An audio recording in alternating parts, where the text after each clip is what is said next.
ஏசாயா 48:18 உன் சமாதானம் நதியைப் போலும் உன் நீதி சமுத்திரத்தின் அலைகளைப் போலும் இருக்கும்.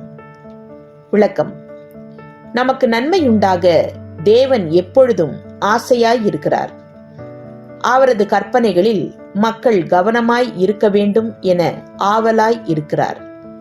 அவ்வாறு கவனித்தால் சமாதானம், நீதி, சந்ததிகளுக்கு ஆசீர்வாதம் என பல நன்மைகள் உண்டாகும். எனவே அவரின் கற்பனைகளில் கவனமாய் இருப்போமாக. ஆமீன்.